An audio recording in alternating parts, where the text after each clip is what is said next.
Yeah. All right. So we thought there was nothing going on around here. We'd mix things up a little bit. That's the point here. The majority leader is here to give you an overview of what the House will be working on in the coming weeks. Every day, we are making progress on our agenda for the country. We can walk and chew gum at the same time.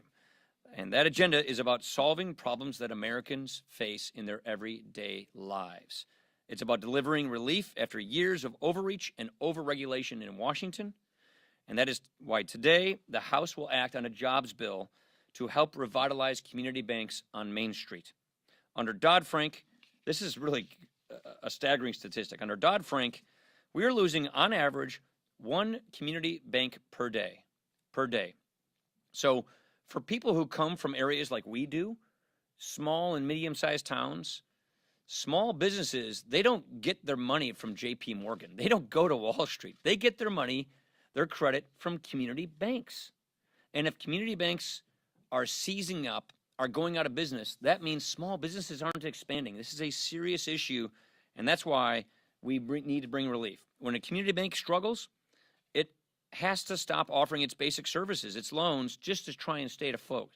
So that is why the Financial Choice Act is coming to the floor today.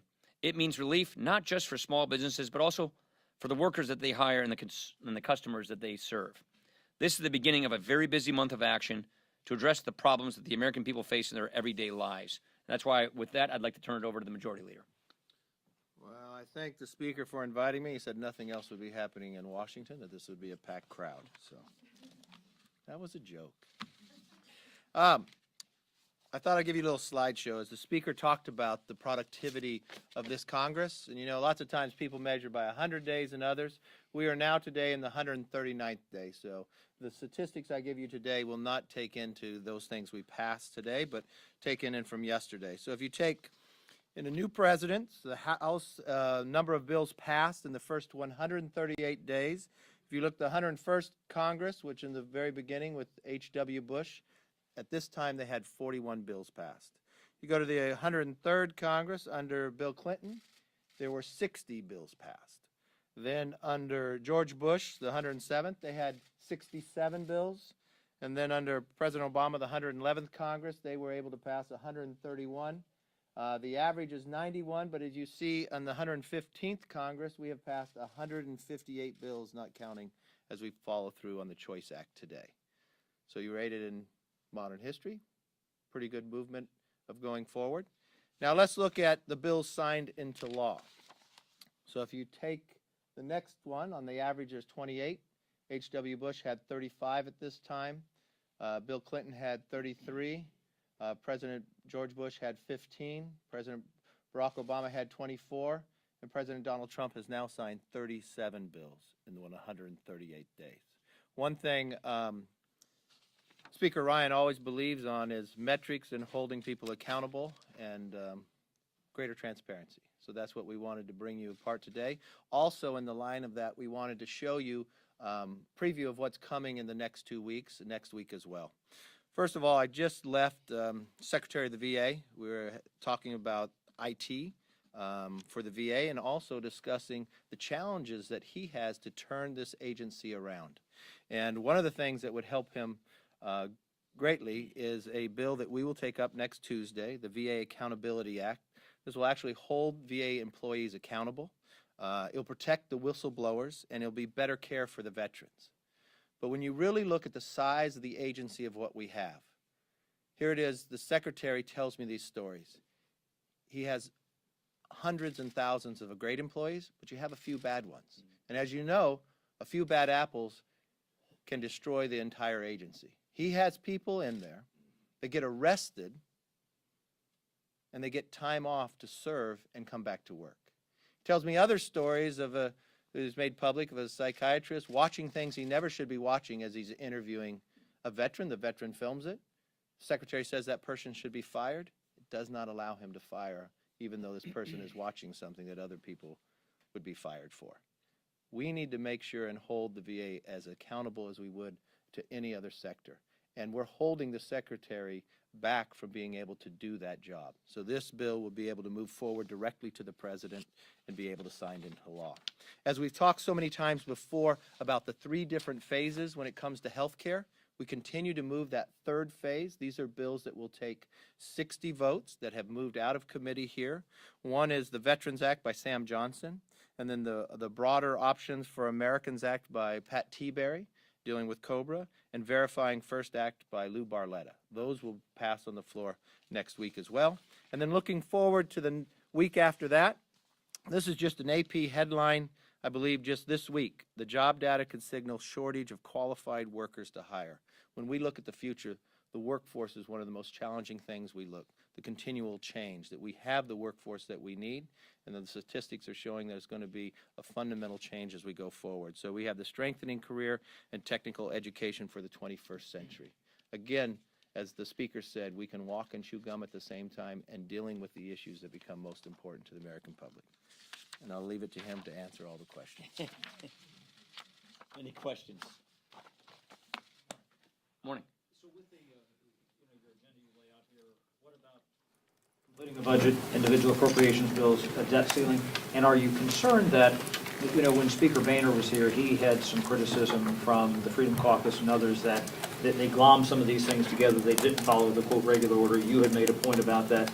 Do you feel that you could get crossways with some of those if you don't make progress on those in the next couple of months? No, we're having good, healthy conversations with our members throughout our conference. We're having what we call planning conferences, something we never did before, where we talk about a specific issue and talk it out in conference.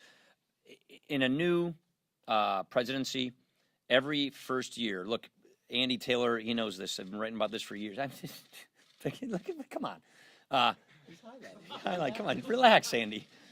But what the budgeteers, what budget? Yeah, I know he's not even looking at it. He's gonna walk out. What budget reporters can tell you is the first year of an administration always results in an abbreviated budgeting process. You combine that with the fact that our appropriations bill, the CR, expired April 28th, and that gives us an even more constricted budget process. So we always knew we were going to have an abbreviated budgeting process in this first year like we do with every new administration. So we're trying to figure out what's the best way to deal with our appropriations process, our budget process, given the ambition, tax reform, and savings, and the constricted timetable we have. We're having a long conversation. I will pick on Andy since I picked on you earlier. We'll have a long conversation with our members on how to do that, and that's the kind of conversation that I encourage, and that's why we have these planning conferences. Yeah. Do you believe as a practical matter, given that all you need to do between now and August, that you would be able to assemble and enact a package of spending cuts to accompany the debt limit, if that's when you do the debt limit? So as a practical matter, the answer is yes, that can be achieved. The question is, can we assemble the vote coalition and the ability to do that? So we're not taking any options off the table. We're having the kind of conversation with our members about what is the best way to proceed and how can we address these fiscal deadlines we have. Budget caps, need to fix defense, debt limit, all of those things. Can we assemble a package before August? Sure. Do we have to before August? No, we don't have to assemble it before August. But that's the kind of thing we're having a good conversation with our members on. Rachel. Hearing, and so did you have any thoughts? I haven't. I didn't clear my schedule for a hearing over in the Senate today. Not that I don't take it seriously. I do. I read the testimony last night, but I didn't clear my schedule. I've been busy doing other things. Yes, can I follow up real quick? Sure. Your take on this. If you want me to do a real-time response, I'm probably not going to do that. Well, he has testified this morning that he took notes because he felt the president might lie about some of their interactions, and also that when the president asked him to drop the Flynn probe, Flynn was under criminal investigation, and he took that as a directive in terms of asking him to do something inappropriate. The toughest response you've sort of given on this is that last night you said in Greta that you felt a loyalty pledge was inappropriate. Do you at all, like, if this was a Democratic president, I feel like Republicans in Congress would be calling for impeachment. No. Are you, No. you would all feel No, there's a double I don't standard think here? we would, actually. I don't think that's at all the case. First, I think people now realize why the president is so frustrated. When the FBI director tells him on 3 different occasions he's not under investigation, yet the speculation swirls around the political system that he is, that's frustrating. Of course the president is frustrated, and I think the American people now know why he was so frustrated, because this speculation was allowed to swirl when he was being directly told by the FBI director he wasn't under investigation. Look, as far as the conversations and all of that, I'm not going to speculate on any of this. I would just add that, of course, there needs to be a degree of independence between DOJ, FBI, and a White House, and a line of communications established. The president's new at this. He's new to government. And so he probably wasn't steeped in the long-running protocols that establish the relationships between DOJ, FBI, and White Houses. He's just new to this. And so I think it's what I got out of that testimony is we now know why he was so frustrated when the FBI director told him 3 times there's no investigation of him, yet that speculation was allowed to continue. So obviously we know now why he was frustrated. Right there.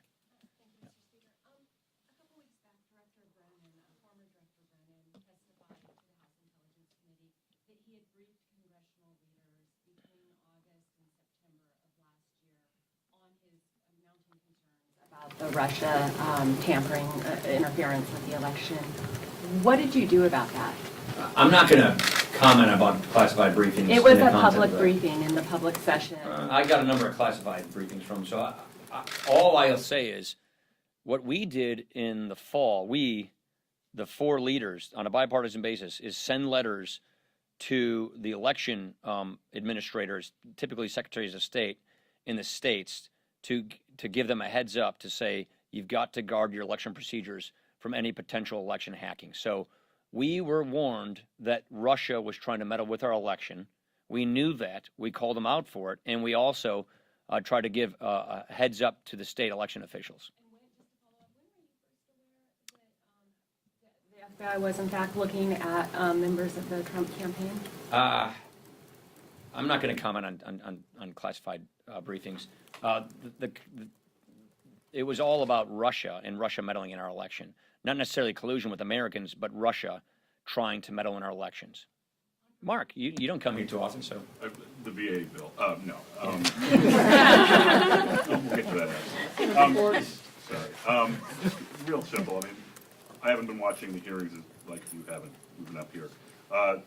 Director Comey twice accused the President of the United States of lying this morning. Do you have any comment on that? Yeah, well, I think there's going to be a he said thing on this, and I don't have any comment on it. When you've been in the Oval Office, do you have any sense that those conversations were being taped at all? No, I have no idea about that. Nope. I thought you had your hand up long. President Trump's budget calls for. Hi, I'm with CNS News. And President Trump's budget calls for. Oh, I'm Gage. Hey, Gage, sorry. President Trump's budget calls for prohibiting any funding in the labor and HHS appropriations bill, including Title X money, from going to Planned Parenthood. So, are you committed to making sure that the House appropriations bill for the 2018 fiscal year prohibits all funding, including Title X funding, from going to Planned Parenthood? Yeah, so we've made 2 great progresses on this issue, and I think the best place is because we don't want to have to go over a 60-vote threshold, which we know we can't pass that with 60 votes in the Senate, is to reconcile this. That is why this is in our reconciliation package. So it's more important for us to deliver the result than just to have the issue. And to deliver the result, to stop fungible money from going to finance abortion, is to do it through reconciliation. We also passed a bill giving the states the ability, through our CRA approach, to themselves cut off Title X funding. I'm sorry, I'm not going to call you out for blurting out, so, Christina. Do you find it appropriate that the president asked Comey to drop the investigation into Flynn? I'm not going to comment on these things because these are all a part of these ongoing investigations, and I'm not going to prejudge this stuff because what I don't want to do is in the middle of a House Intelligence Committee investigation, a Senate Intelligence Committee investigation, now an independent counsel, is to speculate on the day-to-day intrigue of all of these issues. Patrick. Mr. Speaker, I have a very incisive healthcare question, but I just want to follow up on something you said. The Is president this your incisive healthcare No, question? that was what I was Anyway, going to fine, ask. no. It was super incisive. You said the president is new at this. He's not steeped in the long-running protocols. He has a staff. He has a White House counsel. Why is that an acceptable excuse for him? I'm not saying it's an acceptable excuse, it's just my observation. So there's nothing, is My this something observation. that should be corrected, or? He's new at government, and so therefore I think that he's learning as he goes, and you now know why he's frustrated, because he was told nothing wrong here, and he wants to get things done for the American people. He wants to deliver on these reforms. That's the point I keep making, Phil, which is, as I was sitting next to you yesterday, we're bringing the Choice Act to the floor today. We are repealing and replacing Dodd-Frank today. We've been working on the problems that American people are facing and delivering on the promises that we made in the campaign so we can improve their lives. And that is why the president is frustrated, because these are the questions that are being asked. While there's a lot of work to be done, and he wants to commit, or he wants to keep his commitments to the American people to fight for them, and that's what we're focused on up here. I'll give you your healthcare question. Yeah, I'm interested in kind of how closely you're watching the details of what's going on in the Senate. They've been tossing around a number of proposals, not a ton is public, but where are you in terms of what could come back here? Do you want to go to conference? Do you want to just pass whatever they do? I'll reserve judgment on whether we go to conference or not. I just want them to pass a bill. I just want them to look. Even if it largely dismantles or changes what you guys did? Well, reconciliation can only let you do so much. So I'm really not expecting massive changes because of the reconciliation rules. And remember, I mean, it took a long time for the Parle just to tell us that our bill conformed in what had no fatalities in it, which is a bird rule thing. So look how tightly we wrote this bill to conform with the Senate rules so that it cannot be filibustered. So given that this bill was written to conform with the Senate rules, I don't think there's going to be a tremendous amount of change because it has to conform with the Senate rules. Thank you, everybody. Appreciate it.